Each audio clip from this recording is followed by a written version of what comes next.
nous allons à présent commencer à parler de l'environnement, ou continuer. Comment lutter contre les injustices environnementales? Eh bien, c'est notre table ronde qui va suivre, qui est modérée par... J'appelle sur scène Madame Béatrice Hérault, qui est journaliste et formatrice.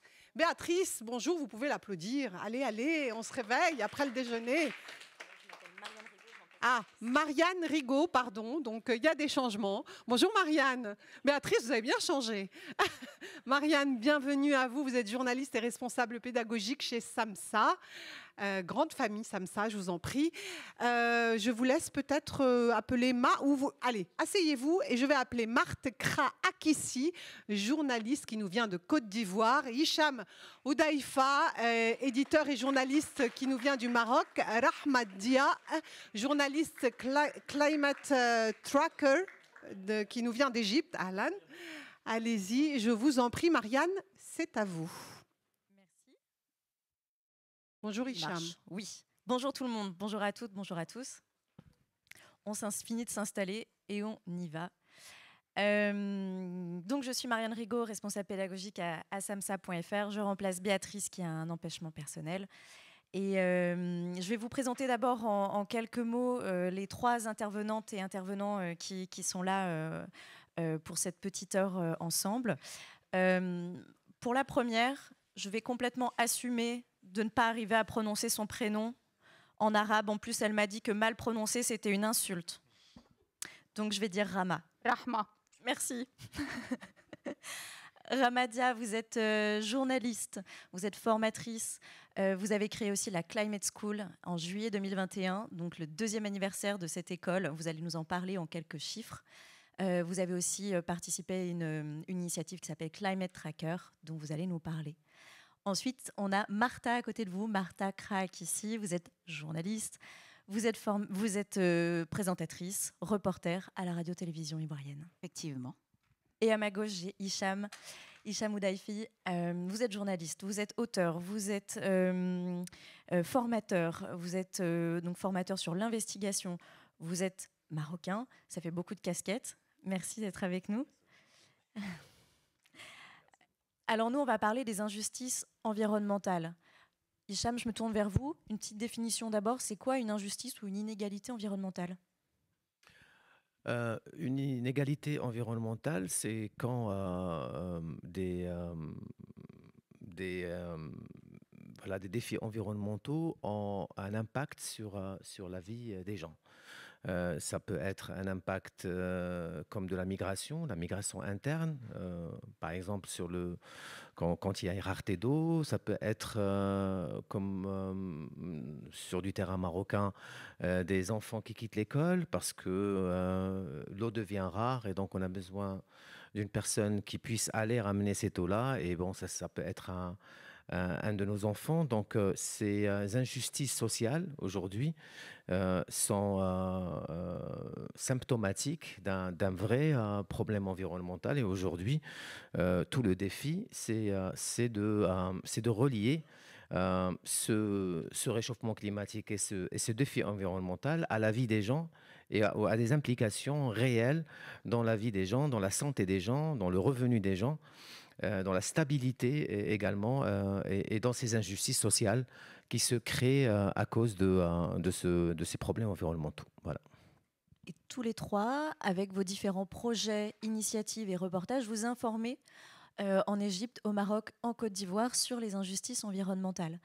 Peut-être, Marthe, vous avez réalisé plusieurs reportages.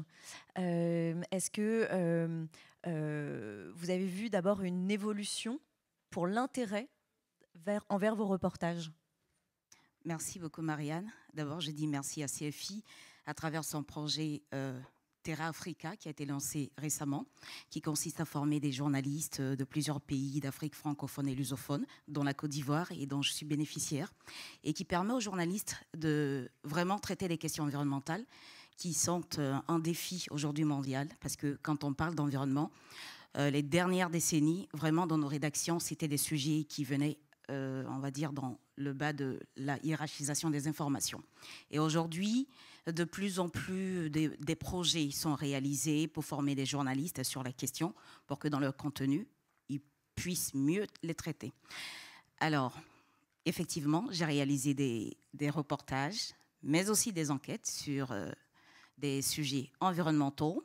Je ne dirais pas que ça a eu vraiment un impact, mais il y a quand même un petit pas qui a été fait, justement, par rapport à mon enquête que j'ai réalisée sur l'exploitation minière au sud de la Côte d'Ivoire, je dirais au sud-est, donc à la frontière avec le Ghana. Voilà, pour ceux qui peut-être ne le savent pas, la Côte d'Ivoire est beaucoup, je dirais, on trouve de l'or un peu partout en Côte d'Ivoire, au nord, sud, est, ouest et même au centre. Et donc on a un problème en ce moment, c'est bien l'orpaillage, que ce soit légal comme illégal. Et donc ce reportage m'a amené à aller dans cette localité au sud-est de la Côte d'Ivoire qui fait frontière avec le Ghana, reliée bien sûr par un fleuve qu'on appelle la Bia. Et donc les orpailleurs qui exploitent l'or essaient de laver l'or dans cette ressource en eau qui non seulement irrigue les plantations des populations, mais qui sert aussi aux ménages et tout. Et il s'est avéré que cette eau est polluée. Et ça fait pratiquement 5 ans que le problème existe. Les populations essaient d'attirer l'attention de l'État depuis, et elles estiment qu'il y a une sorte de laxisme. Et mon reportage vraiment a pu bousculer un peu, je dirais, le ministère de l'Environnement. Pourquoi? Parce que quand ça a été diffusé, la semaine qui a suivi, ma rédaction, ils ont appelé la rédaction pour dire « Ah tiens, c'est vrai que le reportage a été diffusé, mais là, il y a une délégation du ministère de l'Environnement qui sera au Ghana pour parler en quelque sorte de ce problème, parce que l'orpaillage se fait aussi au niveau du Ghana et même au niveau de la Côte d'Ivoire, puisque les deux localités font frontière. Donc, c'est le même problème, en fait, c'est qui se retrouve chez nous. Donc, ils vont trouver un terrain d'entente vraiment pour résoudre la question de l'orpaillage, surtout au mercure, qui est un produit dangereux, toxique, selon l'OMS. Donc, il ne devrait pas être utilisé en quelque sorte. Et sans votre reportage, personne ne se serait intéressé à ce sujet? Je ne dirais pas personne, parce qu'il y a il y a eu des reportages qui ont été faits pas sur la localité, mais dans certaines autres localités au nord, en l'occurrence, sur le même problème. Donc, je dirais que c'est vrai, on en parle, mais je pense qu'avec mon reportage, ça a bousculé un peu. Et on ne va pas s'arrêter, parce que mener une enquête, c'est pour dénoncer une injustice, c'est pour que décision soit prise, pour que le problème soit résolu. Donc, trouver aussi d'autres canaux, pourquoi pas, de vulgarisation de l'enquête pour que vraiment ça puisse faire le poids. Vous avez parlé donc d'une formation que vous suivez, on va y revenir, on va juste passer à Rama. Donc il y a 2 ans, vous avez lancé la Climate School au Caire. On a peut-être quelques chiffres, je ne sais pas si en régie on peut avoir la slide fournie par Rama avec les chiffres clés de la Climate School sur ces 2 dernières années, mais sinon vous allez nous les donner de vive voix. C'est quoi la Climate School d'abord? Ce n'est pas ça. Ça, c'est des bananes. Oh, c'était bien essayé. Mais dites-nous de vive voix. C'est quoi la Climate School, Rama? Bonsoir. Bonsoir. Et donc, l'école du climat est une initiative qui a été lancée depuis 2 ans par Mes Soins. Pour une conviction, nous voulions donc couvrir les événements qui concernent les conditions climatiques. Pour nous, il n'y aurait pas une seule stratégie, mais diverses stratégies pour assurer une bonne couverture. Tel que Katia l'a dit ce matin, nous avons besoin de nous adresser à différentes tranches de la société, avec des sujets à chaque fois adaptés au public.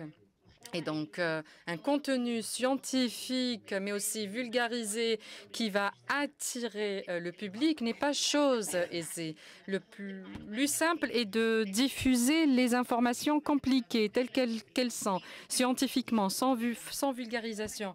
Mais le fait de vulgariser nécessite un grand nombre de compétences. C'est ce que nous essayons de faire dans notre école. Nous sommes un modérateur. Nous aidons les journalistes qui s'intéressent au sujet du changement climatique. Nous les aidons en matière des connaissances scientifiques, mais aussi sur le glossaire, la terminologie également scientifique, les données ouvertes également pour qu'elles puissent être publiées, mais aussi pour qu'elles attirent le public. Parler aussi de certaines thématiques telles que la justice environnementale, le genre et le changement climatique. Et donc, nous avons fait aussi une formation qui concerne le podcast et les changements climatiques aussi. Nous organisons des formations concernant le journalisme d'investigation. Donc, l'ensemble de ces techniques vont faire que notre contenu est très varié et divers. Et donc, c'est notre objectif, c'est de rendre un plus grand nombre possible des journalistes au sein du monde arabe indépendants dans leur travail et dans la création de contenu pour qu'ils puissent pratiquer le plaidoyer en faveur du changement climatique, mais aussi aux groupes qui se retrouvent impactés par le changement climatique. Combien de journalistes? Ça représente combien de sessions, d'heures de formation? Qu'est-ce qui s'est passé en chiffres dans ces 2 ans concrètement avec cette école?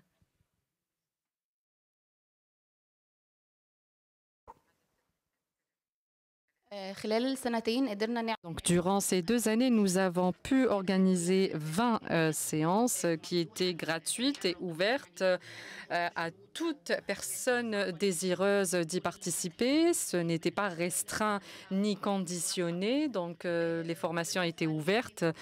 Nous avons aussi organisé un concours sur l'ensemble du monde arabe. Il y avait 2 lauréats égyptiens, 1 lauréat yéménite. Nous les avons aidés également à publier leurs travaux et leur avons décerné des prix. Aussi, nous avons 5 partenariats avec des institutions locales et régionales. Nous avons aussi donc nous avons investi dans ces formations et donc en fait tout était gratuit. Par contre, c'était en fait nous avons été aidés donc par les volontaires qui s'étaient portés volontaires pour organiser ces formations. Nous essayons donc les rapports que nous publions, essayons de faire en sorte qu'elles soient de très haute qualité aussi.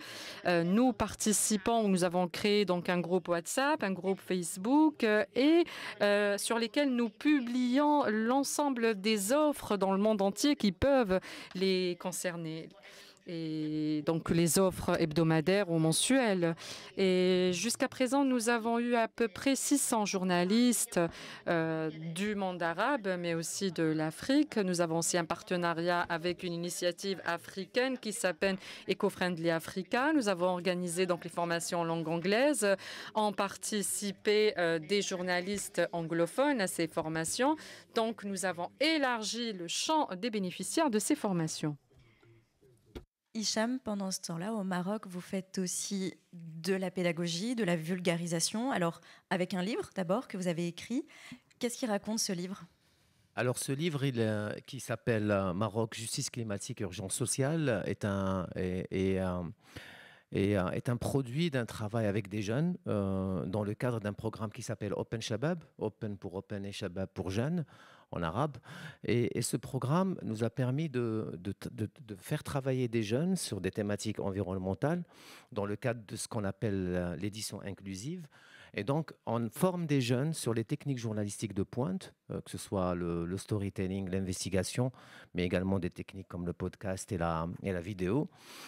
C'est un programme qui a été financé initialement par CFI en 2018 et qui continue aujourd'hui à exister. Et donc, avec ces jeunes-là, on a fait du terrain, on les a initiés à des thématiques environnementales où le défi environnemental est totalement est totalement linkée, totalement liée à une urgence sociale. On a travaillé sur la problématique des nomades à l'est du Maroc, qui, à cause du réchauffement climatique, sont obligés de se sédentariser. On a travaillé sur la problématique des oasis qui sont en train de disparaître, et c'est le rempart contre la désertification au Maroc. On a travaillé sur la pollution urbaine dans une ville comme Casablanca ou Mohammedia. On a travaillé sur la biodiversité, donc la mafia du cèdre. On a des mafias au niveau de l'Atlas qui sont en train de décimer un écosystème extraordinaire qui est celui de la cédrée de l'Atlas. Comme on a travaillé sur les algues, la problématique des algues marines, comment la pêche de ces algues-là sont en train de tuer tout le littoral marocain et cette biodiversité marine. Donc ça, c'est quelques exemples qu'on a sortis dans ce livre-là, mais on a fait encore plus cette année en créant un Open Shabab environnement et en faisant travailler des jeunes journalistes avec des acteurs de la société civile pour faire du contenu cross-média. Donc ça sera de l'écrit avec du podcast ou de la vidéo. Et le but, c'est aller vers cette tradition de travail en commun entre les acteurs de la société civile indépendante, ceux qui font du travail de terrain, et les jeunes journalistes, leur apprendre que c'est un peu avec ces gens-là qu'on fait du terrain, c'est avec ces gens-là qu'on sort les problématiques du terrain, et avec ces gens-là qu'on trouve des solutions de terrain, parce que dans nos pays du Sud, malheureusement, les politiques publiques en termes environnementaux viennent de la capitale, en l'occurrence Rabat au Maroc, en ignorant les doléances et parfois les solutions qui sont développées localement dans ces régions-là. Et donc, on essaie d'avoir une solution globale à ce traitement médiatique pour que les urgences sociales puissent véritablement sortir. Et on peut être fier d'ailleurs que, par exemple, ce livre-là a fait l'objet d'une couverture. Et donc, le débat public, parce que c'est ça le plus important, ces thématiques-là puissent susciter le débat public, parce que dès qu'on est dans le débat public, on peut parler. On peut parler des solutions comme des problèmes et tout, et c'est le début d'une prise de conscience par rapport à cette problématique au Maroc. Voilà. Une précision sur les jeunes que vous avez impliqués dans ce livre. On parle de quelle tranche d'âge? Est-ce que ce sont plutôt des urbains, grandes villes, Rabat, Casablanca, ou est-ce que vous arrivez à toucher des jeunes plus éloignés dans le reste du pays? On a des jeunes de tout le Maroc, de Ben Mellal, de petites villes du Maroc, et de Fès, mais également de Casa et de Rabat, mais principalement de ce qu'on appelle le Maroc profond, entre guillemets. Effectivement, ces jeunes ramènent également avec eux leur savoir-faire, ce qu'ils connaissent des problématiques environnementales de leur région. Et ça c'est d'une richesse incroyable, même pour nous qui formons, et qui fait que ce contenu-là est à la hauteur des défis environnementaux et des urgences sociales au Maroc. Et donc, ils ont quel âge? Ils sont la dernière promotion de Open Shabab Environnement, ils ont tous là moins de 25 ans. Vous les sentez comment, ces jeunes, par rapport aux défis climatiques, par rapport aux défis environnementaux? Quel est leur état d'esprit? Est-ce qu'ils sont complètement anxieux de la planète qui les attend, ou dans laquelle ils sont déjà?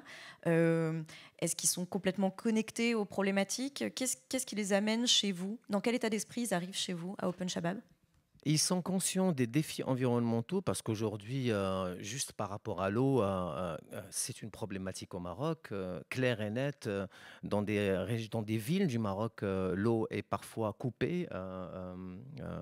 Dans les régions rurales, c'est un vrai problème. Ils ont une conscience que l'agriculture aujourd'hui intensive, qui est dirigée vers l'export, vers l'Europe, est un véritable problème, puisque 80% de l'eau qui est consommée au Maroc est consommée par l'agriculture intensive. Donc, il y a une prise de conscience.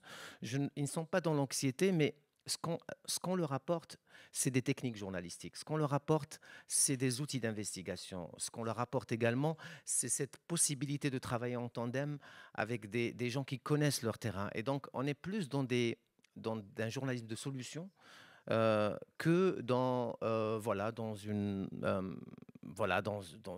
un ressenti ou dans un rapport émotionnel à la thématique. Et donc, on est plutôt dans ce registre. Et vraiment, on a une équipe de jeunes vraiment assez...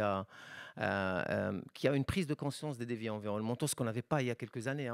Aujourd'hui, c'est vraiment... On a une génération qui monte au créneau. C'est une thématique de jeunes. Et on est fiers d'accompagner ces jeunes-là pour que leur Maroc soit au moins aussi sympathique, entre guillemets, que celui qu'on a vécu nous ou dans lequel on vit aujourd'hui. Avec votre livre, vous êtes beaucoup allé dans les écoles, je crois, pour parler de la justice climatique, donc des jeunes plus jeunes. Et eux, comment ils perçoivent ces problématiques ? Nous, c'est très important pour nous d'aller vers les écoles et vers les universités dans le cadre du mouvement Open Shabab, parce que Open Shabab est devenu ce qu'on a appelé après l'école de la pensée critique. On part avec nos livres comme outils pédagogiques.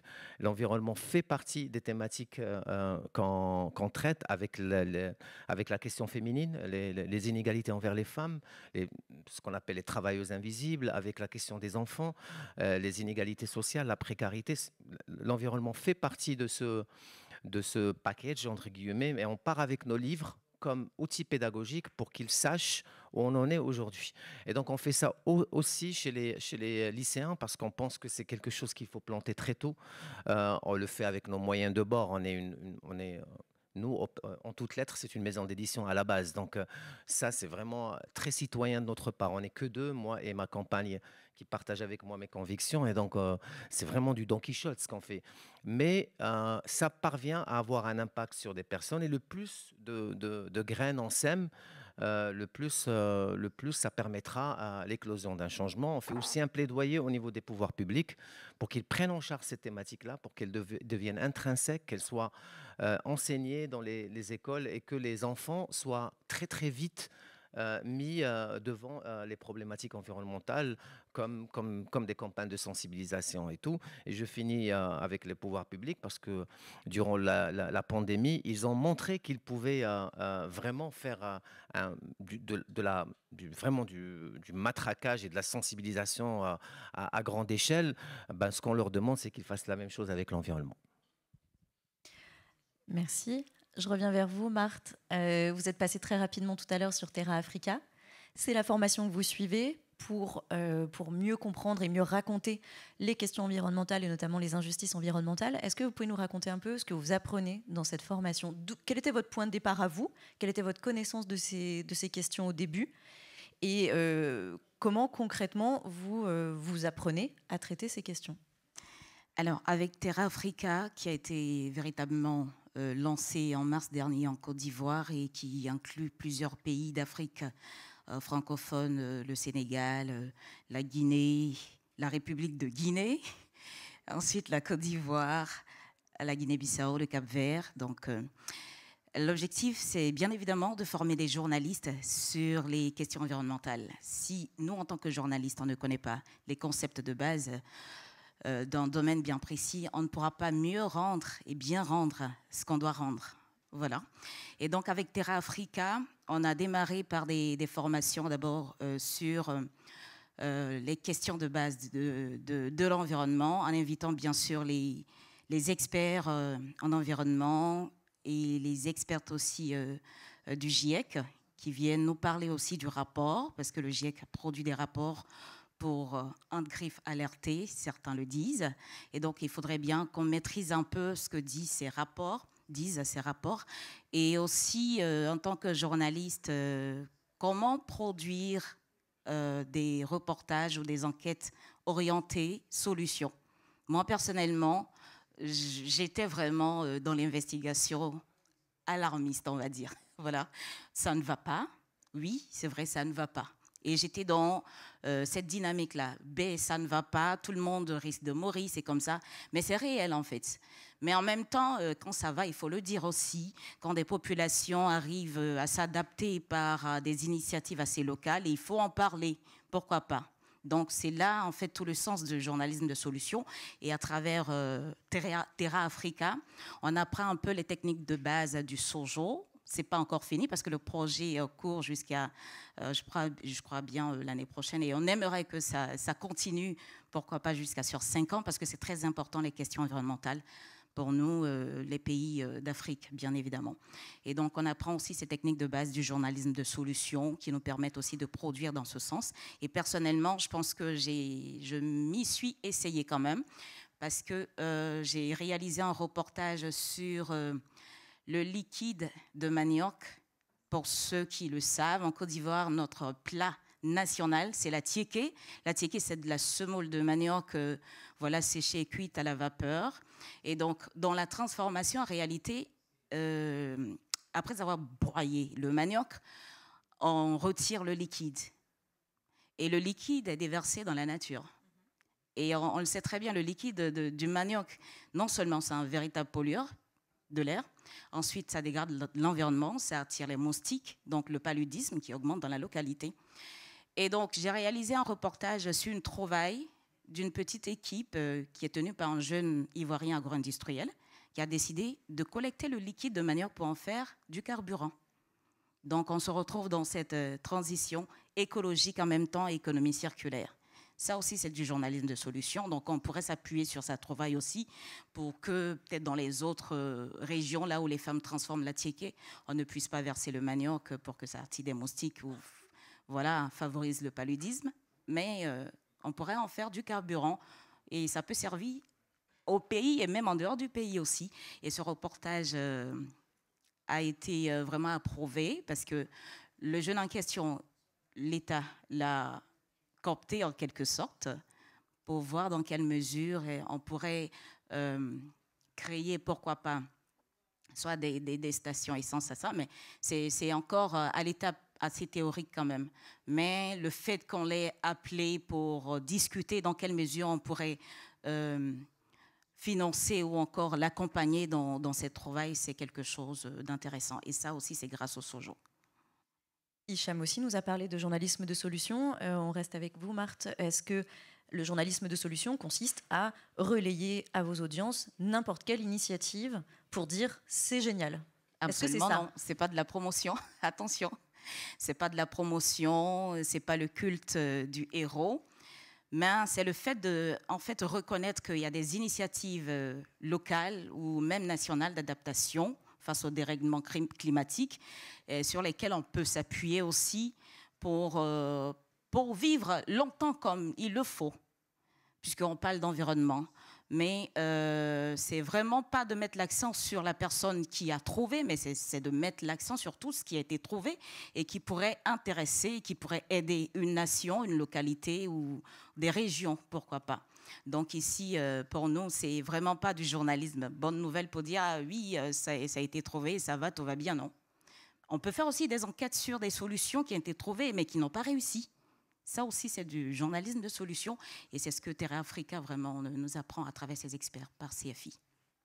Rama, en Égypte, est-ce que vous pratiquez aussi le journalisme de solution? Je sais que vous avez fait plusieurs reportages, dont certains ont eu un impact concret.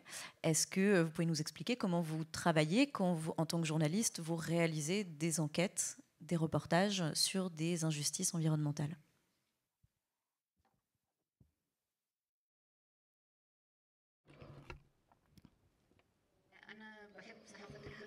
Donc, j'aime beaucoup le journalisme de solution parce que pour moi, il est vrai que nous manquons peut-être de sensibilisation en matière de l'environnement et ce qui se passe et la situation réelle. Aujourd'hui, nous, en tant que journalistes, nous devons aider les populations locales pour qu'elles s'adaptent autant que faire se peut à la situation climatique, à la situation environnementale. Marsa, donc vous disiez, est-ce que nous faisons une sorte de plaidoyer ou de publicité pour les initiatives? Bien sûr que non. Donc lorsque nous voyons réellement qu'une initiative peut avoir un impact réel, nous les aidons à amplifier leur voix. Et c'est ce qui donnera, en fait, leur donnera le courage, plus d'élan pour continuer dans leurs enquêtes. Et c'est ce que j'essaye, moi, dans leurs études, pardon, c'est ce que j'essaye de décrire dans mes enquêtes Par exemple, dernièrement en Égypte, j'avais fait un travail sur des agricultrices en Égypte et elles ont été formées 3 jours sur les méthodes de l'agriculture amicale de l'environnement. Et elles ont fait donc cette formation de 3 jours et cela leur permettra donc d'acquérir des compétences pour améliorer non seulement leur exercice et leur vie, mais aussi de l'utilité de la participation des femmes à l'adaptation, justement cette adaptation à cette nouvelle réalité qui concerne le climat.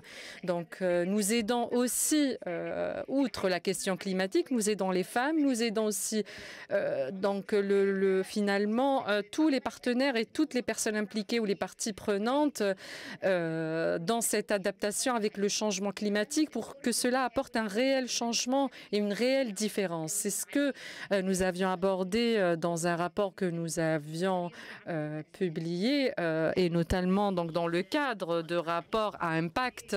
C'était dans le cadre d'un travail fait avec Arige et c'est ce qui a fait que j'ai commencé à travailler dans le domaine de l'environnement et le journalisme de l'environnement.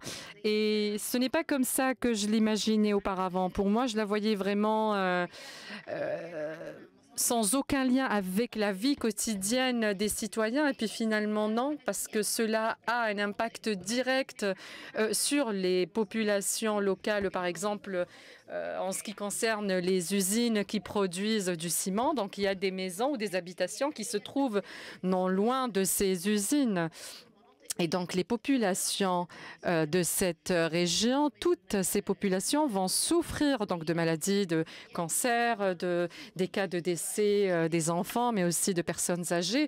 Et donc, ce que nous documentons, ces dommages et ces pertes et tout ce que donc endurent ces populations, mais aussi l'environnement de ces localités. Il y a eu donc un ensemble de mobilisation donc pour stopper ce type d'activité industrielle. Il y a eu également des jugements ou des décisions judiciaires en la matière. Et donc c'est vraiment un sujet sur lequel nous travaillons depuis 2 ans et qui a un très fort impact et des résultats concrets. Donc on voit que vos reportages sur ces usines de ciment ont eu un impact puisque certaines ont fermé. Vous avez pu mesurer que le fruit concret de votre travail par quelque chose qui se manifeste ensuite, oui, très concrètement pour la réalité de ces usines.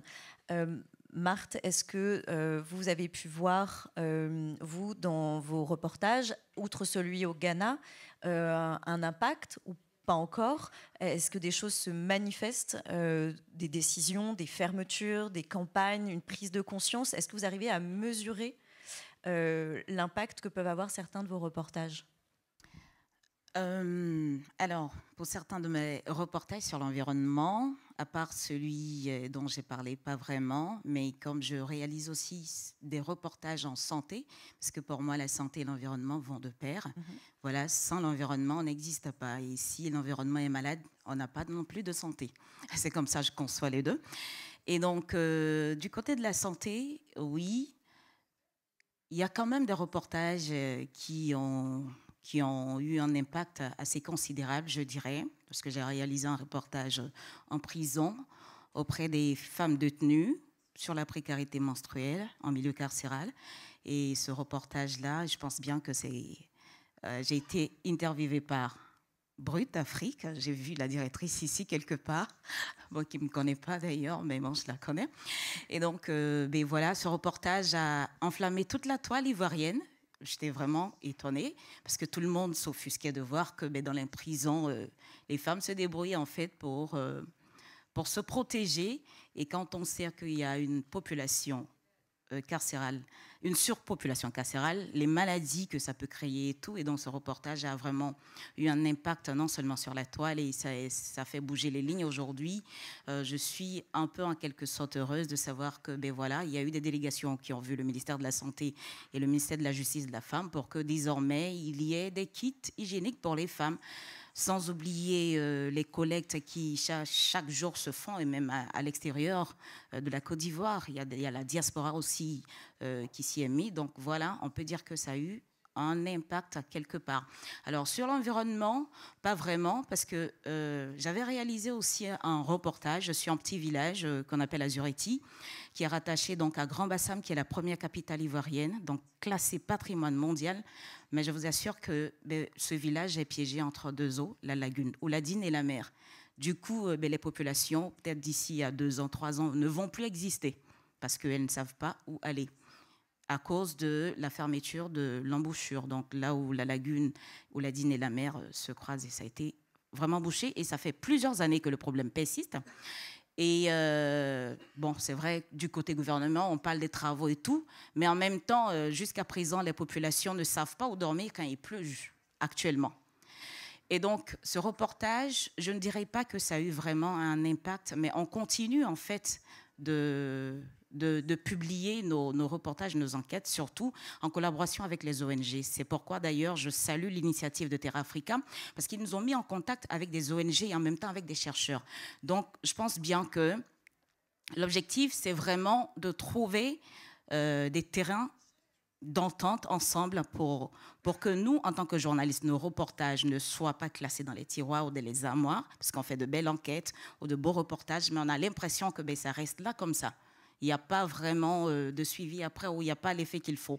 Alors que si on collabore avec ces ONG-là, elles peuvent s'appuyer sur nos enquêtes, nos reportages aussi pour faire des plaidoyers. Donc finalement, en tant que journaliste, on deviendra peut-être en quelque sorte militant ou activiste quelque part. Parce que nous aussi, on veut défendre les droits des populations à travers nos reportages et nos enquêtes. C'est pour dénoncer une injustice, c'est pour que réparation soit faite. Mais si on écrit et que ça doit rester quelque part là et que ça ne fait pas le fait qu'il faut, il faut bien évidemment qu'on collabore avec peut-être des ONG qui peuvent faire des plaidoyers, pourquoi pas. Donc c'est sur ce volet-là que moi je me trouve en ce moment, désormais vulgariser mes enquêtes, mes reportages, en faisant peut-être des conférences de presse où j'invite et les ONG et les populations et les autorités à leur présenter les résultats de mes enquêtes, de mes reportages sur le sujet en question. Alors vous touchez du... On va progressivement élargir la parole, désolé, parce qu'il y a des ateliers en haut aussi qui se déroulent et on va essayer de resynchroniser tout le monde. Merci à tous pour ce premier tour de table entre vous. Peut-être que dans la salle, des personnes souhaitent ou réagir ou poser des questions. Oui, je vais ramener le micro. Enfin, sauf si t'en as pas. Je te ramène le micro.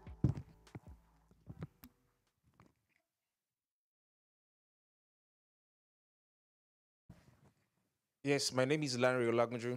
Larry Olagunju, c'est mon nom. Et je travaille pour la rédaction de Cable en Nigeria. Et je suis ici en tant qu'agent du climat. Et je voudrais vous savoir, toute cette information liée au climat, est-ce que cela peut changer quelque chose en ce qui concerne le développement que nous avons fait, le progrès que nous avons fait, votre mission, tout ce que vous avez fait, à quel point est-ce que ça a été impacté? Merci.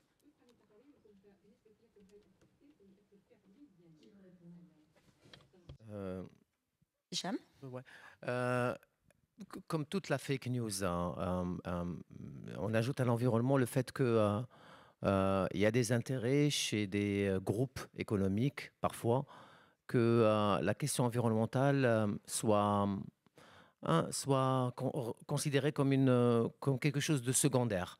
On a toujours eu un discours qui met en compétition l'économie, le travail, les possibilités de travail et l'environnement. On a aussi nos climato-sceptiques qui eux aussi peuvent faire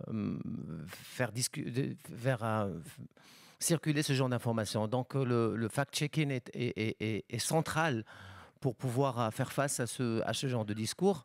Et l'enquête, surtout, elle est centrale parce que ça permet de rétablir les vérités et de montrer la pertinence d'une vraie politique environnementale et d'une vraie prise en conscience des défis environnementaux qui ont un impact sur la population. Mais je voudrais juste résumer ça en disant que, comme pour les autres domaines, l'environnement est également un vrai nid à fake news et que le fact-checker est central dans cette opération de remise en cause de ces nouvelles-là. Voilà. Peut-être qu'il y a d'autres réactions, si vous voulez. Ok. Rahma, non? Pardon.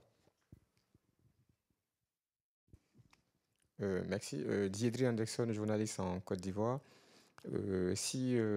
C'est Rana, je pense, dans sa dernière intervention, elle avait parlé d'une cimenterie qui était installée dans une zone et après, il y avait eu, après vos publications, je pense, une mobilisation. Vous n'avez pas trop développé. Est-ce que vous pouvez nous expliquer un peu comment ça s'est passé? Parce que je pense que c'est vraiment le cœur du sujet de votre panel.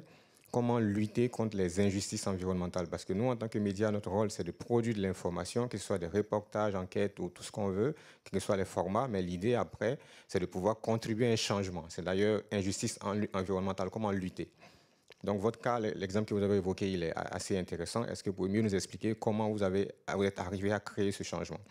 Et pour revenir à Marc, vers la fin de sa dernière intervention aussi, elle a dit l'idée, c'est maintenant de faire en sorte qu'il y ait une sorte de renforcement de la collaboration entre les ONG et éventuellement les chercheurs pour qu'effectivement les enquêtes qui sont produites puissent effectivement avoir l'impact escompté. Moi, parce que aussi je suis en Côte d'Ivoire, on a l'expérience de produire souvent des enquêtes et de ne pas avoir souvent l'impact qui est souhaité. Et souvent, c'est assez frustrant parce que nous qui faisons souvent de l'investigation, c'est avec souvent beaucoup de risques, beaucoup de moyens qu'on investit, aussi d'efforts, et après, il n'y a rien. Donc, l'idée pour moi, je pense que dans le panel précédent avant la pause, quelqu'un a demandé, mais est-ce que finalement, vous ne quittez pas votre rôle de journaliste pour être des militants? Vous ne vous engagez pas finalement. Mais si on ne s'engage pas, comment on peut créer le changement? Moi, je prends ici un cas. Quand Mediapart publie souvent les enquêtes, après, c'est le parquet national financier qui se saisit. Les 2-3 jours qui suivent, on lance une enquête. Après, on voit des responsables politiques qui font l'objet de poursuites judiciaires. Chez nous, il n'y a pas ça. Alors, si les journalistes, à un moment donné, ne s'engagent pas, comment on arrive à créer le changement? On ne peut pas y arriver. Moi, en 2000, j'ai passé une année à faire une enquête sur un conflit foncier dans le centre de la Côte d'Ivoire où le gouvernement a exproprié des populations, 11 000 hectares de terre, pour donner ces terres à une entreprise belge pour faire de l'hévéaculture. Et on a publié, donc après un an et puis beaucoup de pression d'ailleurs dans cette zone, j'ai réussi à publier une enquête et il n'y a pas de suite. Donc qu'est-ce qu'on a fait? On a mobilisé des ONG françaises, belges, parce que cette entreprise était également basée en Belgique. Alors, les entreprises, ces ONG, on a créé un consortium dans lequel mon média s'est inséré, bien entendu, et ces ONG ont prolongé le plaidoyer ici en Europe.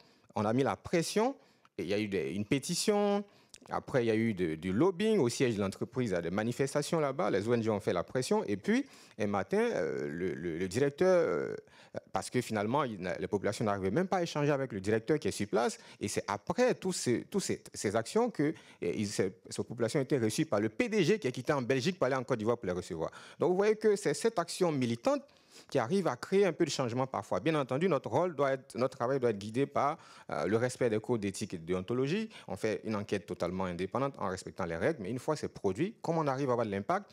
Peut-être documenté, mais après, il faut un travail de plaidoyer, d'accompagnement.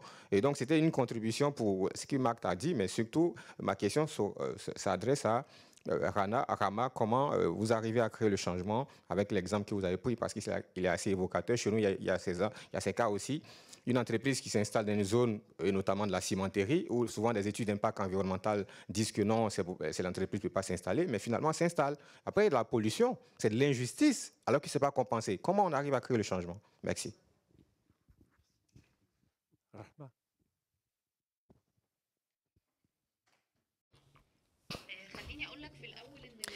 Je vous dirais que parfois, certaines enquêtes ne vont pas aboutir directement. C'est rare. Hein. Généralement, lorsque nous essayons d'avoir un impact, l'impact ne sera peut-être pas visible, mais l'impact est quand même là.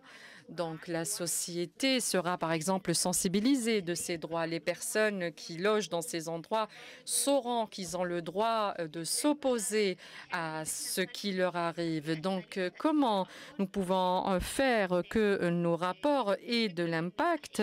Il y a beaucoup de facteurs qui vont nous aider. Par exemple, nous avons pu nous déplacer dans un certain nombre de gouvernorats et nous avons pu préparer une cartographie de l'ensemble des usines qui menaient la même activité. Et nous avons pris en photo, par exemple, aussi les maisons des personnes qui souffraient de cet impact-là de ces usines, mais aussi leur souffrance quotidienne. Donc, l'idée de financer des rapports qui utilisaient des moyens très développés pour nous était essentielle. Aussi, nous faisons participer les communautés locales pour qu'elles enquêtent avec nous et nous réalisons aussi nos rapports en langue anglaise pour qu'ils puissent toucher le plus grand nombre possible de lectorats. Dans la région arabe, si nous ne faisons pas de traduction, il ne touchera pas un grand panel de lecteurs. Donc, par moment, par exemple, nous sommes aussi obligés de publier nos travaux dans plus d'une langue. Je me rappelle, il y avait un projet qui s'appelait Media Bridge. Nous avions fait un rapport en langue arabe. Il a été aussi publié en langue allemande en collaboration avec un journal allemand. Et donc, c'est un type ou c'est ce genre de financement ou d'aide que puissent nous octroyer les fondations ou les ONG qui appuient donc nos genres de travaux. Et c'est ce qui fera l'impact et le changement. Merci. Dans la salle. Oui, pardon.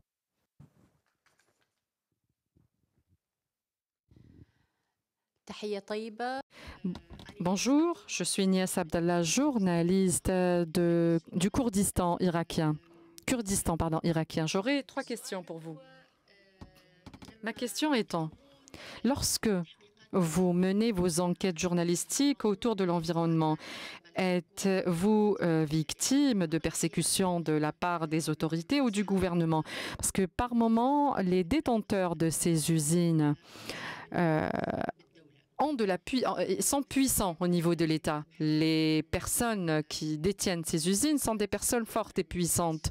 Donc, ce qui concerne les puits pétroliers qui sont en lien directement avec les intérêts de l'État, est-ce que vous avez déjà vécu ce type de situation où vous rencontrez vraiment des difficultés, et notamment cette persécution peut-être de la part des gouvernements? Par moment, il y a des tentatives parfois pour que nous ne puissions pas parvenir à l'information. Nous n'avons pas, par exemple, de réaction par moment, et notamment, par exemple, les usines de cimenterie. Nous avons essayé de faire recours au droit de réponse, mais ils n'ont pas voulu nous répondre et ils n'ont pas voulu communiquer avec nous. Et nous rencontrons bien sûr des difficultés et nous essayons, nous, de nous adapter à ces situations-là et de continuer d'aller en avant dans notre travail. Vous savez que nos conditions sont difficiles dans nos pays, vous le savez ça.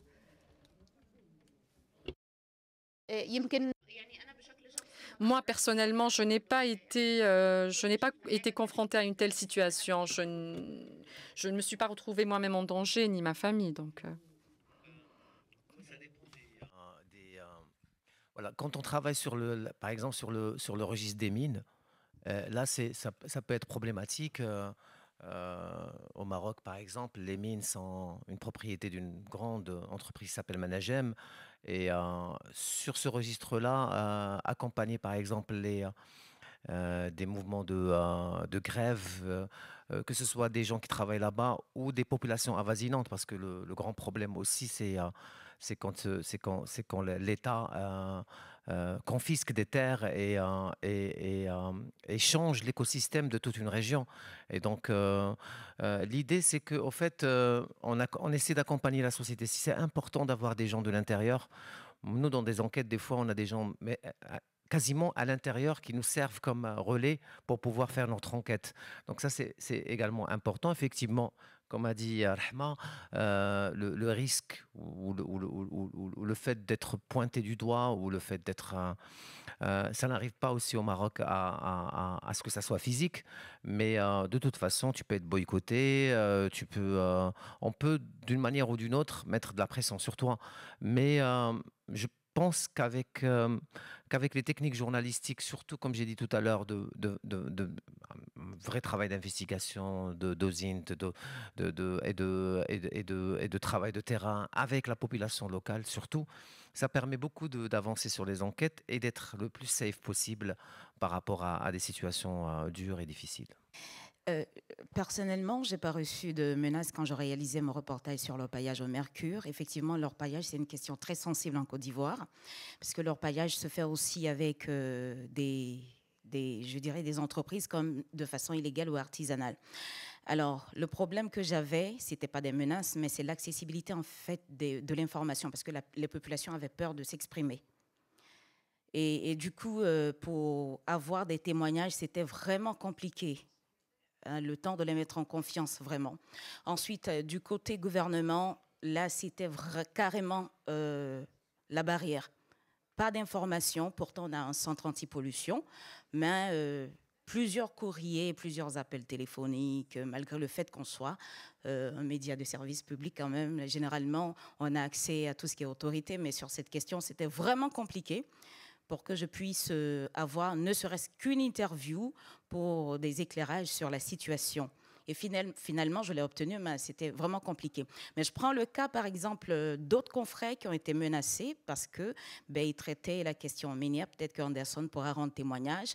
On a le cas d'un village, Similimi, qui est au nord-est de la Côte d'Ivoire, qui vraiment est pollué et dont les sols sont dégradés, des cultures dévastées à cause d'une entreprise de manganèse qui est présente depuis normalement 2006 et dont le permis a été renouvelé en 2018. Comment? Il y avait vraiment des pots de vin qui ont été donnés et tout. Et je pense bien qu'il y a un confrère qui a fait une enquête là-dessus. Je l'ai lu, il a été menacé. Et le village même a porté plainte contre l'État ivoirien pour négligence en 2021 devant la Cour de justice de la CEDEAO. Jusqu'à présent, l'affaire est comme ça, restée comme ça, vous voyez. Donc, il y a des personnes, il y a certains journalistes effectivement qui sont menacés. Ce n'est pas le cas pour moi, c'est vrai, mais quand on parle des questions minières, comme l'a dit Hicham, c'est vraiment des questions très sensibles. Et c'est difficile d'avoir accès surtout à l'information, des témoignages des populations qui sont victimes d'injustice, mais pour qu'elles parlent, elles ont peur en réalité. Et c'est ça le problème, moi, à mon niveau. Merci. Merci à tous.